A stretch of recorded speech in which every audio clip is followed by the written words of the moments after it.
Hey Geekly, Kikai Wafra here, and today, pull up a stool and maybe pour something strong because we have got a big one to unpack. We are diving into the messy, heartbreaking world of lost potential, cancelled games, and a voice actor who has finally had enough of the corporate machine. Today's topic is Deus Ex. You know, that legendary cyberpunk franchise that predicted half the dystopian nightmare we are currently living in. Well, the news is that there is no news. Or rather, the news is that the lead actor, Eidos Toufexis, the man who gave us the gravelly, iconic voice of Adam Jensen, has officially gone scorched earth on the people owning the rights. He went on social media recently to share his schedule for 2026, and when fans inevitably asked, "Hey, is one of those secret projects a new Deus Ex?" he shut it down instantly.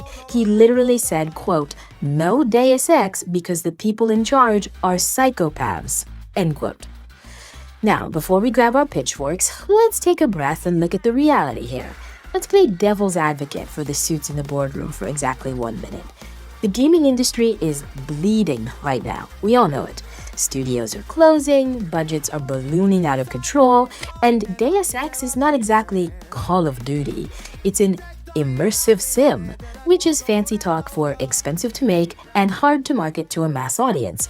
The last game, Mankind Divided, came out 10 years ago, and while we loved it, it didn't exactly print money like a battle royale game.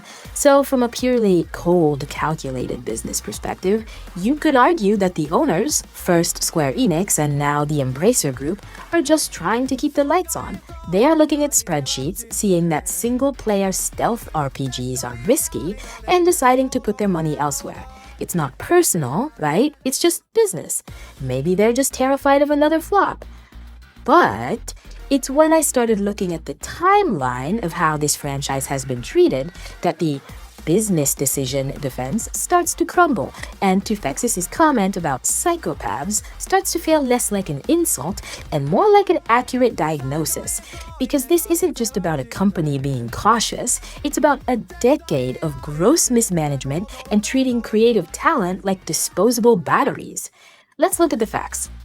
After Mankind Divided, what did the owners do with Eidos Montreal, one of the most talented studios on the planet? Did they let them finish the Adam Jensen trilogy? No.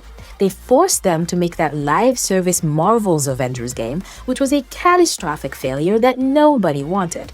Then they made Guardians of the Galaxy, which was actually fantastic, but the marketing was so bad it underperformed. Then the studio gets sold to Embracer Group, and for a second we had hope. Embracer reportedly had a new Deus Ex game in development for 2 full years. 2 years of work, writing, coding, designing. And what happened in 2024? They canceled it. Just like that. This is where the hypocrisy gets unbearable. These companies love to talk about valuing their IP and respecting the legacy, but their actions scream the opposite. They bought a studio just to gut it. They wasted years of human life and creativity on a project they killed for a tax write-off or a restructuring plan. Toufexis isn't just mad because he lost a gig, he explicitly said the cancellation angered him because his friends at Eidos got laid off. That's the psychopathy he's talking about. It's the complete lack of empathy for the human cost of these decisions. They treat developers like interchangeable cogs and beloved franchises like assets to be stripped for parts.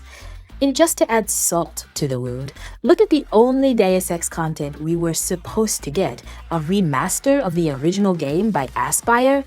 It was supposed to come out soon, but it looked so rough and fans were so worried about the quality that it got delayed indefinitely and pre-orders were refunded. So the people in charge can't make a new game, they can't manage the studio, and they can't even polish up the old game correctly. At a certain point, you have to ask, if you're not going to use the IP and you're just going to hurt the people trying to make it, why are you holding on to it? Anyway, the article with all the depressing details is in the description below. So, Geekly, you're the judge today. Is Eidos Toufexis right to call the leadership psychopaths for their chaotic mismanagement and layoffs? Or is he just being emotional about a niche genre that simply doesn't make financial sense in today's market? Let me know what you think in the comments. And that is the full download on this Deus Ex drama. If you like the breakdown, smash that like button, subscribe, and tell me in the comments if the industry has officially lost its mind. You can also support the channel directly by buying me a coffee at the link below. Before you go, help me choose the set for tomorrow, Cyberpunk Neon or Jedi Temple Archive. Let me know. I will catch you on the next update. This was Kikai Wafra for NewsGeekly.